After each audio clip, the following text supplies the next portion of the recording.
نے وہاں کی تقریر کی اور کہا کہ حضرت معاویہ نے جو ہے یہی کام کیا کہ جیسے کام حضرت ابوبکر نے کیا، نامزد کیا.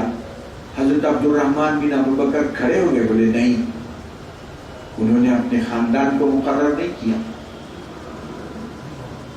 عوام میں سے انہوں نے بہترین شخصیت کو انہوں نے منتخب کیا، یہ ان کی سنت نہیں ہے. یہ اختلاف کی زور بڑھتے گیا، حکم ہوا کہ ان کو پکڑو. تو ولی عہدی کی جو بیعت ہوئی وہ 4 سال کے بعد حضرت معاویہ کی وفات ہوئی. 4 سال گزرے، ولی عہد کی جو بیعت لی گئی، یہ 4-5 لوگوں کو چھوڑ دیے، سب کی بیعت ہو گئی.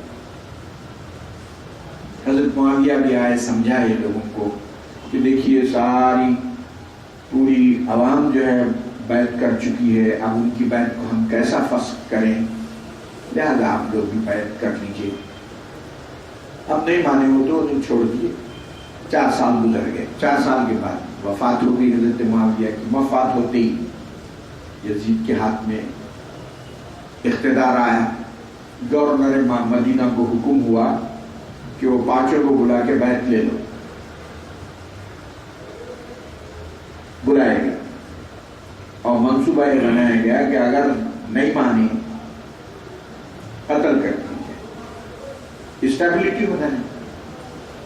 صرف 5 آدمی بچے ہیں، پوری پبلک وہ بیعت کر چکی ہے.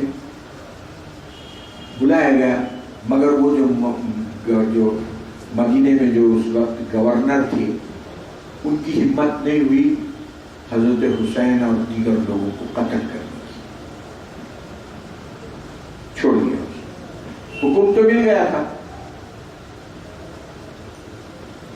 چھوڑنے کے بعد مدینے کے گورنر بدل دیا گیا اور سخت آدمی کو لایا، اور جب تک یہ لوگ مکہ مکرمہ چلے گئے، مدینہ چھوڑ گئے. وہاں بھی ایک فوج کی ٹکڑی حضرت عمر بن زبیر یعنی عبداللہ بن زبیر کے بھائی کی سرکردگی میں وہ حضرت زبیر کے خلاف تھے.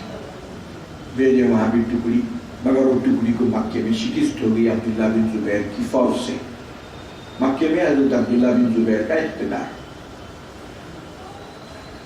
اب ادھر سے وہ کوفے سے خطوط آ رہے ہیں کہ ہم جو ہے وہ یزید سے نالا ہیں اور ہم اس کے ہاتھ وہ بیعت ہم اس کی فسخ کر دیتے ہیں، آپ آئیے. ڈھیر کر خطوط آ گئے، آپ کی ذمہ داری ہے ورنہ ہم لوگ قیامت کے دن آپ کے دامن کو پکڑیں گے.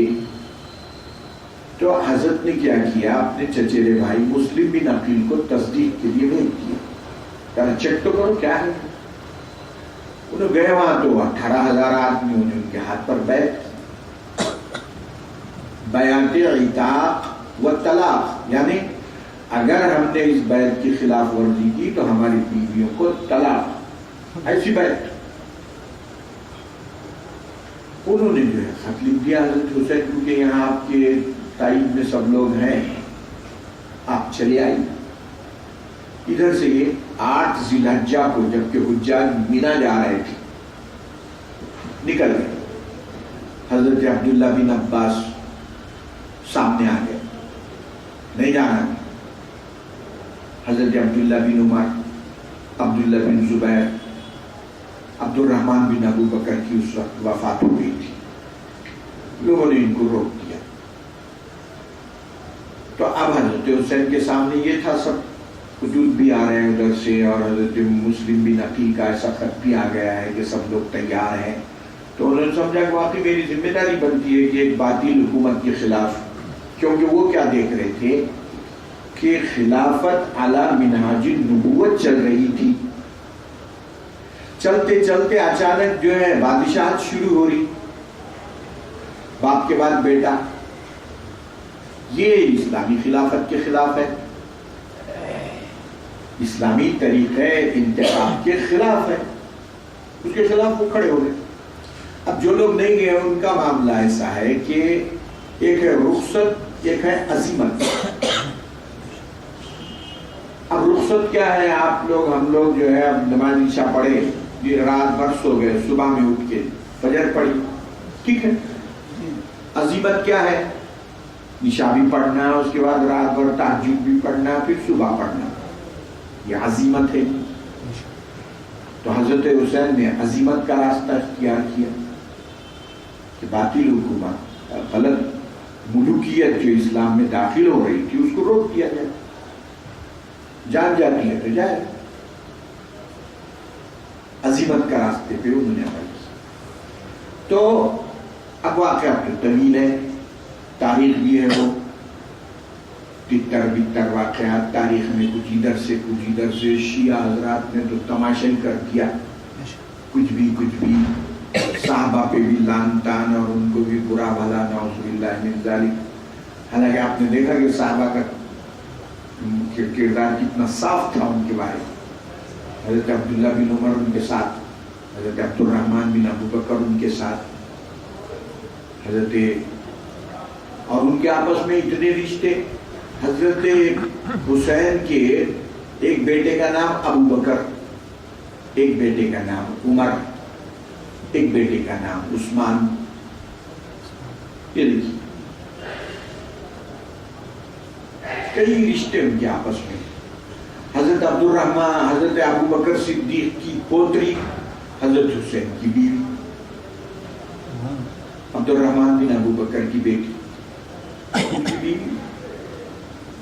تو کافی رشتے انہوں نے اور تعلقات ان کے اندر، اور حقانیت کا جہاں تک معاملہ ہے انہوں نے ساتھ دیا ان کا. اب یہ عزیمت کے راستے پہ گامزن تھے، وہ رخصت کے راستے پہ تھے. تو حضرت حسین کی زندگی کا جو پیغام ہے، کربلا کے جو واقعات ہیں آپ حضرات نے سنے بھی ہوں گے. اب وہ ہے تاریخ، اس میں تتر بھی، اس میں کوئی شک نہیں کہ انہوں نے میدان کربلا میں بھی جو بات کہی، انہوں نے کہا کہ یا تو مجھے واپس جانے دو، صاف ان کا کردار ہے، نہیں تو یہ ترکی سرحد پہ چھوڑ دو میرے، میں وہاں جہاد کروں گا اور دعوت و تبلیغ میں زندگی، نہیں یزید سے خود ملنے دو میرے کو. وہ سمجھتے تھے کہ یہ جو سختی کا معاملہ ہے یہ درمیانی لوگ کر رہے ہیں، یزید کا ویسا ذہن نہیں ہے، گرچہ کہ وہ مخالف ضرور، یزید حضرت امام حسین کا مخالف ضرور، لیکن یہ جو سچویشن ابن زیاد نے کریٹ کیا ہے وہ خود اس کا ذمہ دار ہے. چنانچہ انہوں نے کہا کہ پھر یزید سے مجھے خود ملنے دو. تب یہاں آ کے ان کا کردار صاف ہو گیا اور اسے کہا گیا کہ نہیں ابن زیاد کے ہاتھ پہ بیعت، تو انہوں نے کہا یہ تو نہیں ہوتا. زور تو ان کا پیغام کیا ہوا کہ زور اور زر، ملٹری کھڑی ہوئی ہے 73 آدمی کے خلاف، تو انہوں نے کہا کہ زور کی وجہ سے حق کا راستہ نہیں چھوڑنا. باطل کی وہ کتنی طاقت، باطل کی اطاعت کیا مانا، یہ پیغام ہے ان کی زندگی کا کہ محض زور دیکھ کے آدمی حق کا راستہ نہ چھوڑے، طاقت دیکھ کے بدل جائے نہیں. دوسرا پیغام ان کا، کتنی ہی قربانی کی نوبت کیوں نہ آئے حق کے راستے میں دینا چاہیے. دوسرا پیغام ان کا کوئی معمولی ہے، ان کے بال بچوں کے ساتھ آدمی قربانی دے رہا ہے، کتنی ہی طاقت باطل کی کیوں نہ ہو، صبر اور استقامت سے آدمی اس کو برداشت کرے. اور بڑی سے بڑی قربانی کی بھی نوبت آتی ہے حق کے لیے، آدمی اس سے پیچھے نہ ہٹے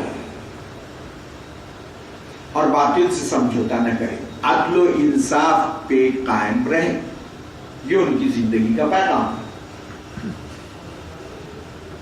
اور اسی کی وجہ سے ان کو کربلا کا سامنا ہوا.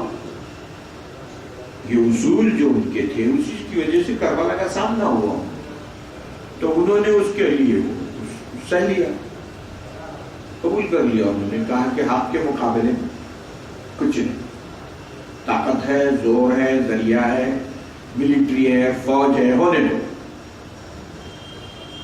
اور رہتی دنیا تک آپ کے ہمارے لیے انہوں نے راستہ کلیئر کر دیا. اور بولے پولیس کی طاقت ہے, فلاں ہے, ولا ہے, یہ بہانے نہیں کر سکتے آپ. کتنی بھی طاقت ہو, آدمی حق کا راستہ نہ چھوڑے گی. یہ ہے ان کی زندگی کا پیغام. اب ہم لوگ کیا کر رہے ہیں؟ ہر جگہ سمجھوتا ہے باطل سے, جگہ جگہ سمجھوتے چھے. ہماری پوری زندگی سب باطل سے سمجھوتے میں گزر رہی. جیسی غرض ہو گئی ہم پلٹ رہے فوری. ضرورت پڑتی تو کافر سے بھی ہاتھ ملانے ہم تیار. ضرورت پڑ رہی مومن کو بھی قتل کرنے ہم آگے. ہمارے کاروبار اغراض پر مبنی, اور حضرت حسین اور ان کے اہل بیت کے کاروبار حق پر مبنی. بڑا فرق ہے دونوں. یہ حسینی کردار آج بھی ان کا یہ پیغام ہے ہم کو کہ ہندوستان میں اسی کردار سے نجات ہے. اس کردار کے بغیر نجات مسلمانوں کو نہیں.